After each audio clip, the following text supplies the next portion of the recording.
대한민국에서 베네수엘라 정부에게 성명을 발표했습니다. 외교부 성명입니다. 그러면 외교부라고 하는 곳에서 장관급의 그러한 기관에서 정부에게 성명을 발표한다 하면은 먼저 이런 생각을 하겠죠. 설령 이것이 외교부 대변인 성명으로 나왔지만 결국은 문재인 청와대 대통령 정도의 그 성명으로 나온 것이다. 격을 맞추려면 그렇게 이해를 할 겁니다. 그것은 옳은 이야기입니다. 2019년 2월 14일에 나온 이 외교부 대변인 성명은 시작부터 정부는 이렇게 해서 결국 대한민국 정부가 이 성명의 주체라는 것을 밝히고 있습니다. 그래서 여기에 이해를 돕기 위해서 원래 2번 정부라고 나오는데 여기에 한국 정부 이렇게 읽기로 하죠. 그 내용을 소개하겠습니다. 한국 정부는 작년 5월 베네수엘라의 대선 결과를 둘러싸고 심각한 정치적 혼란이 계속되고 있는 데 대해 우려를 표명한다. 한국 정부는 베네수엘라가 헌법상 절차에 따라 조속한 시일 내에 민주적이고 투명하고 신뢰할 수 있는 대통령 선거를 실시할 것을 촉구하며 이를 통해 혼란과 갈등을 해소하고 안정을 되찾기를 희망한다. 이것이 성명서 내용 전부입니다. 성명문 내용 전부입니다. 여러분 어떤 생각을 합니까? 참 대단한 문재인 청와대 정부다. 그런 생각이 들지요. 대한민국이 세계에서 이 정도로 힘이 있구나. 문재인이 청와대 대통령으로 있는 대한민국은 남미의 정치에 개입을 할 정도로 이렇게 세구나. 대한민국 정부가 정부 이름으로 다른 나라인 베네수엘라에 경고를 하는구나. 이런 생각을 할 겁니다. 그런데 아무리 생각을 해보아도 대한민국이 전 세계의 리더는 아닌 것이지요. 그러면 어째서 이렇게 되었을까? 혹시 다른 나라도 이렇게 해서 거기에 참가해서 같이 한 것인가? 그런 궁금증이 생길 겁니다. 먼저 베네수엘라 뉴스를 소개하겠습니다. 이것은 좀 지난 그런 뉴스입니다. 2017년 5월 8일자 뉴스인데 우리 연합뉴스가 월스트리트 저널을 인용해서 소개한 그런 것입니다. 식료품 가게는 약탈당하고 시골의 농토에서는 나무에 맺힌 과일이나 땅 위의 호박이나 할 것 없이 도둑당하고 있으며 집에서는 냉장고에 자물쇠를 채워둔다. 먹을 것이 없어서 먹을 것이 아주 가치가 큰 그런 상품, 물품으로 된 것이지요. 베네수엘라에서는 마두로 대통령의 퇴진과 조기 선거를 요구하는 반정부 시위가 2개월째 계속되고 있다. 이 때문에 지난 6일까지 38명이 사망했다.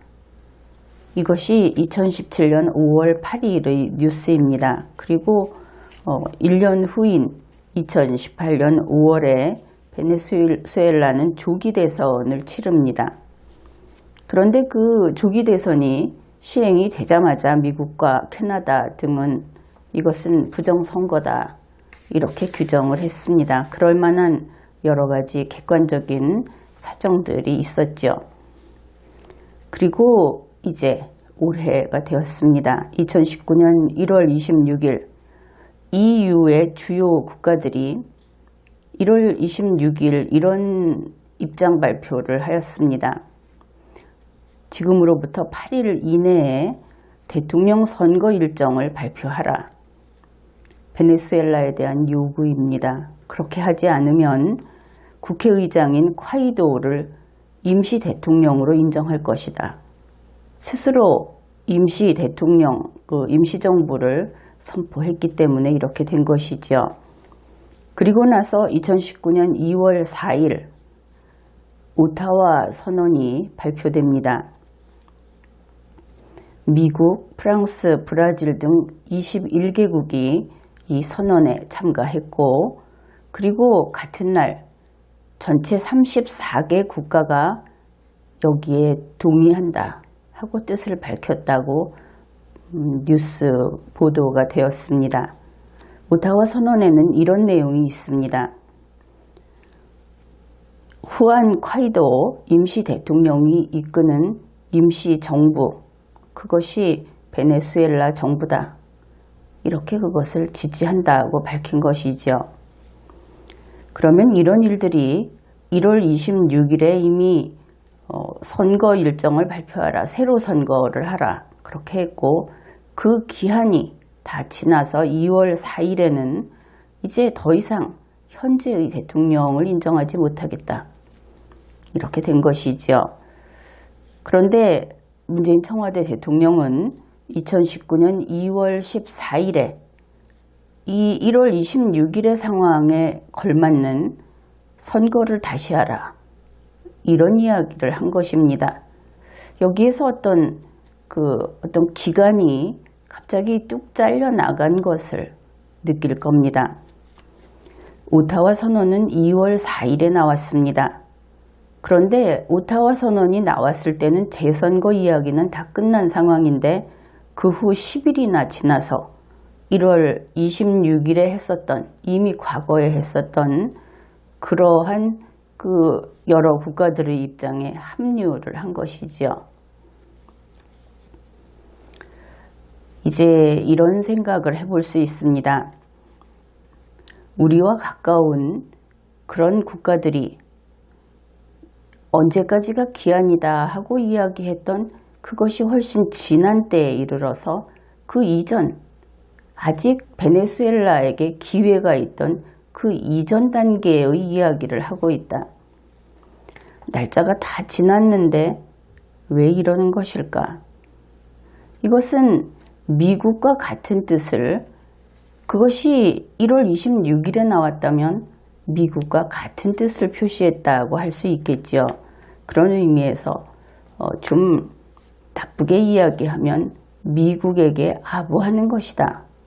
그런데 그렇게 하기에는 속칭 이미 날이 새 버렸습니다. 그런데 왜 이럴까? 이제라도 미국에게 그러한 메시지를 보내자는 것인가?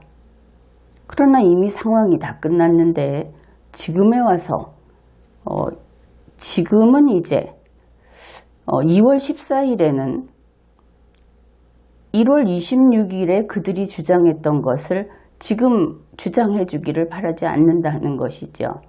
이제 재선거해라 하는 것은 미국, 프랑스 같은 그런 34개 국가하고는 입장이 다르다는 뜻으로 받아들여질 수도 있는 그런 면이 있는 겁니다. 어떻든 현재의 베네수엘라, 마두로를 인정하지 않는다는 면에서 또 그들을 지지하는 중국이나 러시아하고는 또 입장이 다르다.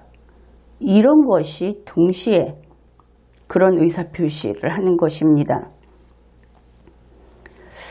우리 국민들이 그렇게 이야기하듯이 문재인 씨의 그 영순위 관심사는 역시 북한이다. 이런 점을 고려한다면 미북 정상회담하고 관련해서 그래서 지금이라도 미국 편을 좀 거들고 나서기로 한 것인가. 그렇게 생각해 볼 수도 있겠죠.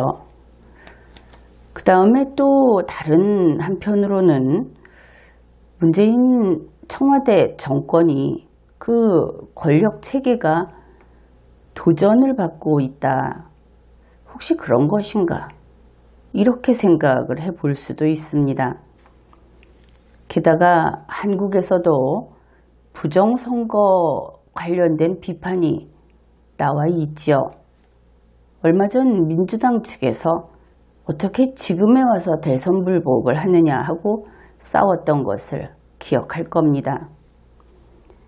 그렇다면 우리 한국에도 이 대선 불복 문제가 있다는 것은 베네수엘라하고 비슷하다.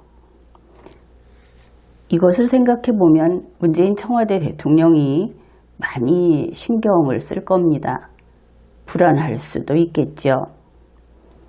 그렇다면 이미 2월 4일 현재 34개 국가, 거기에 미국도 있고 강대국들이 있는데 그들에게 비록 전달되지는 않더라도 아부라도 해보자. 그럴 수도 있을 것 같습니다. 그렇죠. 그런데 이것이 간단한 문제가 아닙니다. 이런 식으로 성명을 발표해버리게 되면 이것은 미국만 보는 것은 아니죠. 이 성명을 중국 시진핑도 듣는다 하는 것입니다. 결국 시진핑의 심기를 건드렸을 겁니다. 그래서 이 뒤늦은 성명 때문에 문재인 청와대 대통령은 시진핑에게 노여움을 사고 또 세계로부터는 무슨 바보짓인가 하는 그런 무시를 당하고 이렇게 된 것이죠. 그러면은 중국 시진핑이 만일 한국의 문재인 청와대 정부의 성명을 발표한 성명문 그것을 똑같이 단지 용어 한두 개만 바꿔가지고 내보내면 어떻게 할 것인가. 그랬을 경우를 한번 생각을 해 봅시다.